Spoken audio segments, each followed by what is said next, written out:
Kafil no more. The sponsorship system for migrant workers is to be scrapped by Kuwait early next year. Kafala is considered by many as modern-day slavery, but will other Gulf countries follow suit? And what impact on this oil-rich region dependent on an immigrant workforce? This is Inside Story.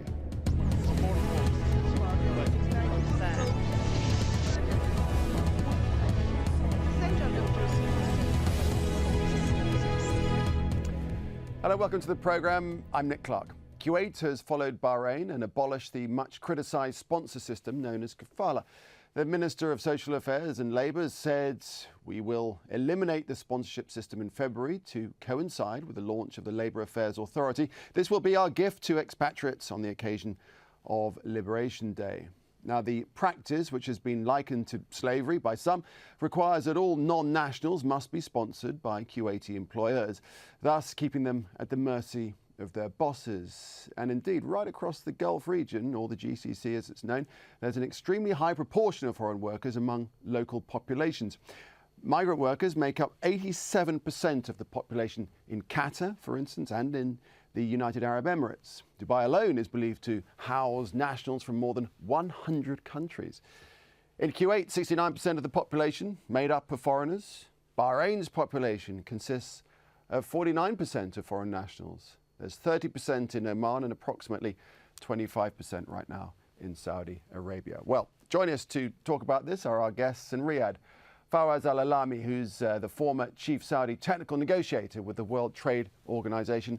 And in New York, we're joined by Priyanka Motaparthi, who's a research fellow in the Middle East and North Africa division at Human Rights Watch. If I could start with you, Priyanka, first of all, what's your reaction to the news about Kuwait? I think it's tremendous news. We really hope to see the sponsorship system abolished across the Gulf region because of the fact that it enables employer abuse in a variety of circumstances. What we really hope to see in the case of Kuwait, however, is that action will follow from this announcement. Actually, the Kuwaiti media announced last year that Kuwait had already abolished the sponsorship system. And we found in that case that the result was a decree which permitted employees to change employers after 3 years of working for them. For us, that wasn't really considered abolishment of the sponsorship system. So we hope to see more progress in this round. Just give us the picture of how bad things have been in your view, in your perspective, up until now. Absolutely.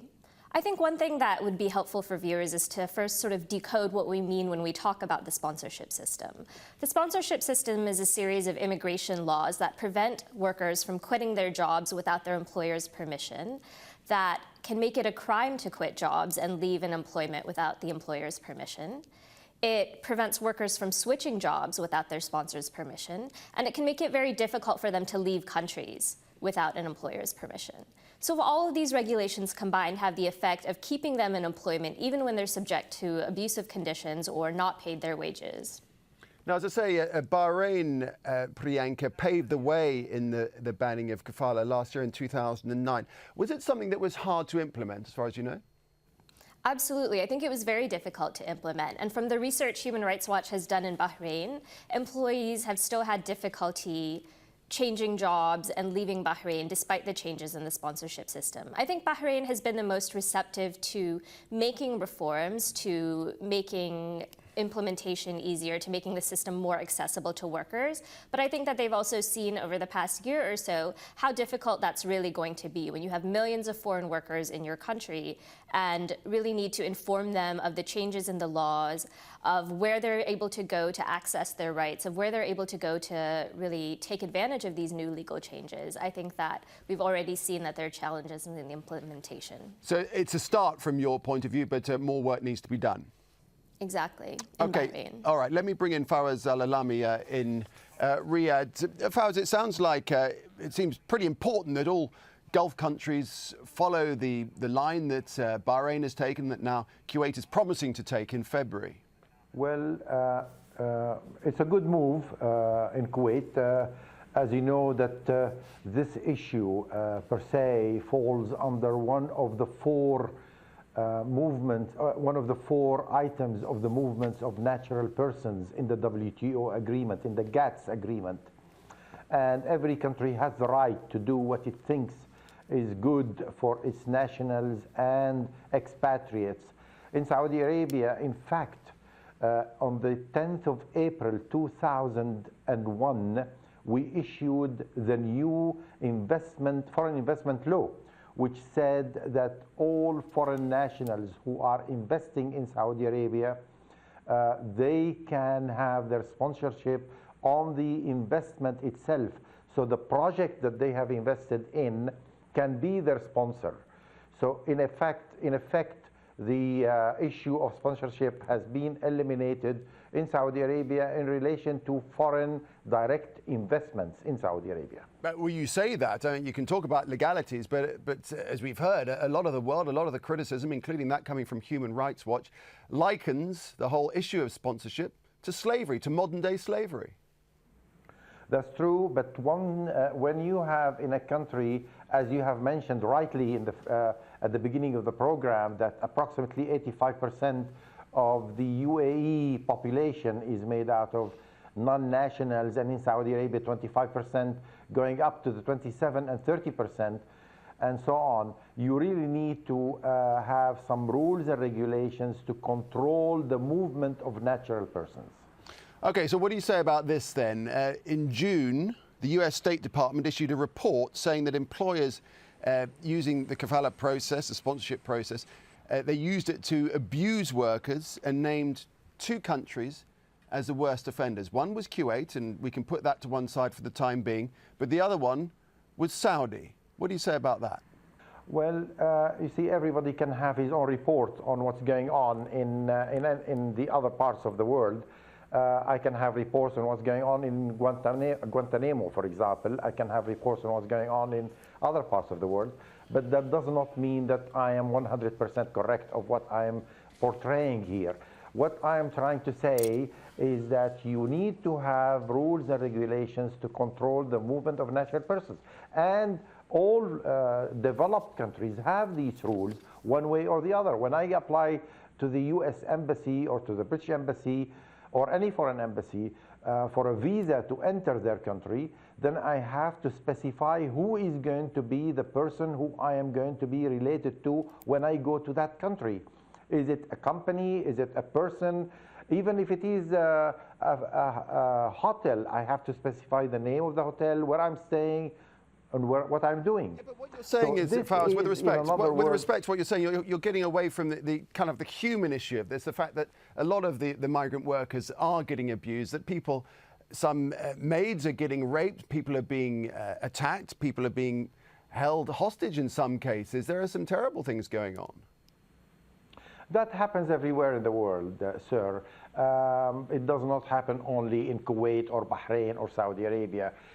In fact, in Saudi Arabia, I think if somebody is making a report on Saudi Arabia or Bahrain or any other place in the world, they should really go and ask those workers whether they are being abused or not. And if they are being abused, then we have laws and regulations that could really look after them and get their rights in the right way. But to just specify that and to mention that they were abused because of somebody made the report, that's fair. I mean, he can say whatever he thinks is right. And I can say whatever I think it's right. But I'm not trying to avoid the issue here. On the contrary, I'm trying to really hit the nail on the head and say that those workers have to be controlled through laws and regulations like everybody else in the world. Okay, well, Priyanka Motaparthi from Human Rights Watch, you're listening there in New York. What do you think about what you've heard?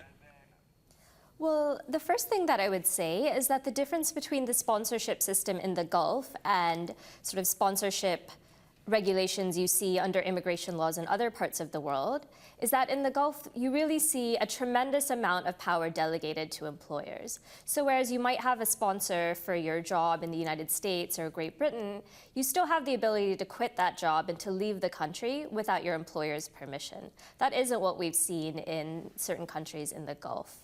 The second thing that I would just say to respond to Dr.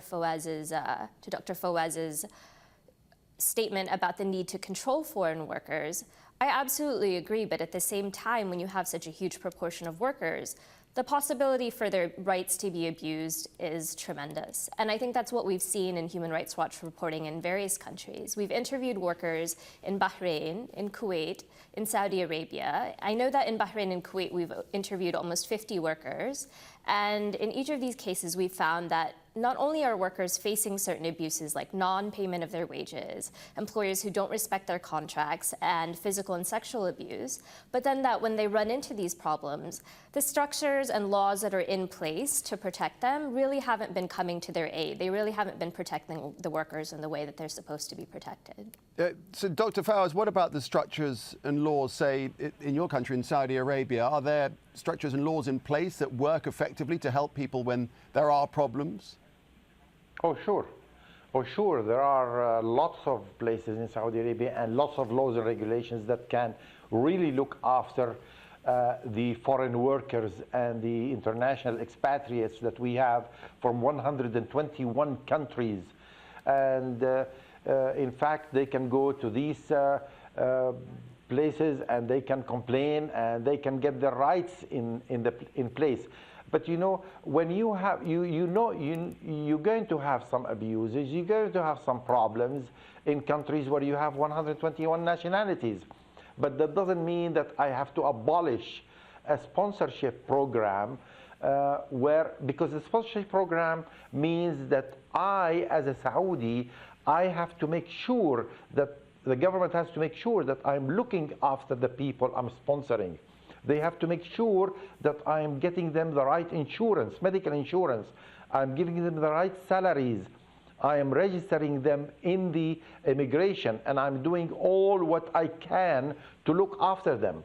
But this still doesn't get away from this simple fact. Forgive me for interrupting, but I just want to bring in this. This is something that Priyanka Motipathi will well know, but just bear with me for a second. Also last June, the Human Rights Watch urged countries across the Middle East to end what it termed forced labour brought by visa sponsorships, which have become a gateway, they said, for human trafficking. Now, for efforts to end forced labour and human trafficking to be successful, governments in the Middle East should reform the current visa sponsorship system, they said. When employers have near total control over migrants' ability to change jobs and sometimes to leave the country, workers can get trapped in exploitative situations in which they are forced to work without wages, get beaten, or face other abuses, which is the nub of what we're talking about here, Dr. Fawaz. Do you not accept that? And do you not accept that these violations are blatantly visible and they're regarded in some countries, including Saudi, as acceptable and legally sanctioned there? No, unfortunately, they are not acceptable. I would not accept them. Nobody would accept them in Saudi Arabia. I have heard about these abuses. I've heard about what's going on, but we do not have such. We might have 1 or 2 or 3 or 4 or 10% of the cases that are available in Saudi Arabia that are related to abuse, to other things. But that doesn't mean that I have to abolish a sponsorship program. I have to study first what would be the ramification of canceling that sponsorship program. If it is good for me and for the international workers, then I can go ahead and do them. If I get people dying on the streets because of car crashes, I will not immediately jump to the conclusion and say I have to abolish cars from driving in the streets. I have to study the situation, why this is happening. Do I have the new laws and regulations that will curtail any accidents happening in the streets and so on? Okay, so let's put that to Priyanka. Let's put that to Human Rights Watch. That sounds fair enough to me. Priyanka Motipathi, let's have a study. Government studies, or Human Rights Watch has done its own research in these countries and found that the current laws in place simply don't protect the workers. For example, when workers aren't paid their wages, then they are not allowed to take on new employment. Can you imagine not being able to quit a job where you weren't being paid your salary? Dr. Fawaz? Yes, sir. I did not hear the last sentence. If you could repeat that. The point that was being made was that a lot of workers are not getting paid their salaries and can't even leave their jobs. Well, I beg to differ because I would say 99% of the workers are getting paid. There are some workers who are not getting paid. Again, I must repeat that there are some abuses. They are not a lot, but that doesn't mean that I have to abolish a sponsorship program because of these minority cases. I have to be very harsh with whoever is controlling the salaries and not giving the salaries to the workers, and I have to really penalize him for what he is doing. But I should not abolish a good program if it is working well for the country, for the people, and for the expatriates. Okay, Priyanka Motaparthi, these are minority issues, these are minority cases. It's not happening on the sort of scale that Human Rights Watch describes. How do you know that it's happening on the sort of scale that you suggest? Actually, we haven't claimed that it happens on any particular scale. But if you take, for example, there's 660,000 domestic workers in Kuwait. Even 1% of that is still 6,000 women. It doesn't matter how many or how few workers are abused, as long as it's happening, as long as we find cases and are able to document cases of abuse and continue to find that government protections are not in place for these workers, we will suggest that there needs to be change. We will recommend and call upon governments to make these changes. Furthermore, I haven't seen government studies that definitively prove that the number of abuses are small. I've seen contentions and statements from government officials that it's just a minority, that it's a small percentage, but I haven't seen any hard numbers saying, it's only a certain number of cases per year. Furthermore, I think what we really are seeing missing in the Gulf is monitoring of these systems. I've heard time and time again that there's laws in place, that there's institutions in place to protect workers. But what I haven't seen is government monitoring of employers and government monitoring of what happens in these various employment situations to prevent abuses when they happen, let alone effective responses when the abuses do occur. Dr. Fawaz, the bottom line is if there's any abuse whatsoever, the system's not working. Well, unfortunately, that's not the case in the international law, because if there is an abuse anywhere in the world, somebody is, a lady is hitting her husband, a man is hitting his wife, so he's abusing his power and she's abusing her power. That doesn't mean that I have to abolish marriage in the United States or Europe. Let me be frank here, if you don't mind. I've met with many of the Human Watch representatives in Saudi Arabia, and they were all extremely happy with what they have seen here. What happens in other parts of the world, that's I cannot control, but I could be very frank here today by saying that in Saudi Arabia there are certain cases of abuse, there are certain cases of maltreatment, but that doesn't mean, again, that I have to abolish a very good law. Priyanka, your brow was somewhat furrowed there at a certain point in that last answer. Do you agree with what Dr. Fawaz says? Have you been to Saudi yourself? Do you know the story there from personal experience? I haven't been to Saudi Arabia myself, but some of my colleagues in the Middle East and North Africa division at Human Rights Watch have been. And I was actually very surprised to see Dr. Fawaz say that they're very happy with what's going on in Saudi Arabia. Human Rights Watch has issued a number of statements criticizing the sponsorship system and regulations protecting or not failing to protect migrant workers in Saudi Arabia more generally. We actually issued one earlier this month on the case of a Sri Lankan worker who was allegedly tortured by her employer with nails and other metal instruments. Dr. Fawaz, just explain for us. So I was quite surprised to hear the statement. Dr. Fawaz, just explain for us why the sponsorship program is so important and why it's so difficult to do without it, and why Saudi as a country and other countries like it can't operate without this process of sponsorship, and what sort of impact you say that it would have if it was just made illegal, banned. Sure, yes, I would be able to explain that, because we had explained that in our accession to the WTO documentation. And every single country in the world, they sympathize with us. You see, this is a country that is only about 80 years old. Suddenly, we have lots of oil, we have lots of cash, and we want to develop as fast as possible. And we get everybody from every single part of the world coming into Saudi Arabia, flooding the Saudi community, and they would like to work. You can get the good doctors, and you can get somebody who can portray that he's a doctor, but he's not. So if he is sponsored by somebody and he has the sponsorship law controlling his movement in Saudi Arabia and outside of Saudi Arabia, if he has done something bad, then you will be able to catch him. If he is good, then there is no need whatsoever for him to leave the country without permission or with a permission and so on.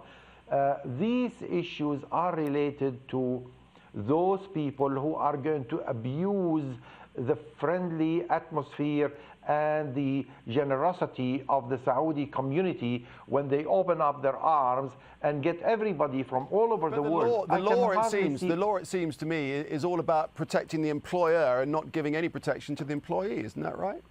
Oh, no. And the law says that you have, in fact, the labor law in Saudi Arabia, when we submitted that labor law to the WTO, every single country, they said that this is one of the best laws we have seen in the world.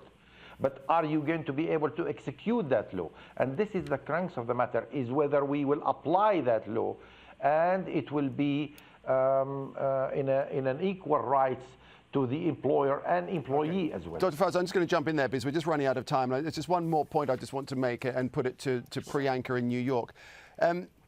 Shouldn't some of the blame at least be a proportion to the home countries where these people are coming from in the first place? Because these workers are told there that they can earn a fortune. They're perhaps told against the honest truth that things are going to be very promising when they get there, that the roads are going to be paved with gold. Shouldn't more be done in these places, in Bangladesh, in Nepal, in Indonesia, where these workers come from in the first place?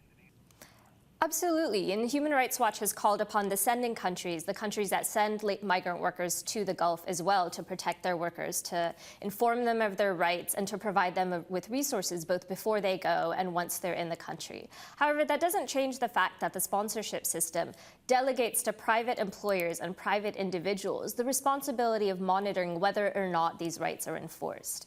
At the end of the day, I don't think that the sponsorship system protects even ordinary Saudis from things like the example that Dr. Fawaz provided. For example, a doctor coming in who hasn't presented the proper credentials. Because in every single case, the private individual, the private sponsor or employer will be responsible for reporting to the government. And as long as he's an honest individual and follows the laws, that's fine. But if he fails to do so, in certain cases, the rights of workers aren't protected. In other cases, the rights and the public good are not protected. But I would really just stress that it's upon the private individual, the sponsor, to make sure the system works. And that's why the system hasn't been working, in fact, because you can't depend upon individuals without government oversight to see that a whole legal system works. Well, it's an interesting debate and an ever-moving debate. We appreciate both your perspectives on this. Thanks very much indeed, Dr. Fawaz al-Alami and Priyanka Mottaparthi in New York. Thanks very much. Thank you. Indeed. And thanks for watching this edition of Inside Story. Always good to hear from you. Drop us a line at insidestory@aljazeera.net. From me, Nick Clark, it's goodbye.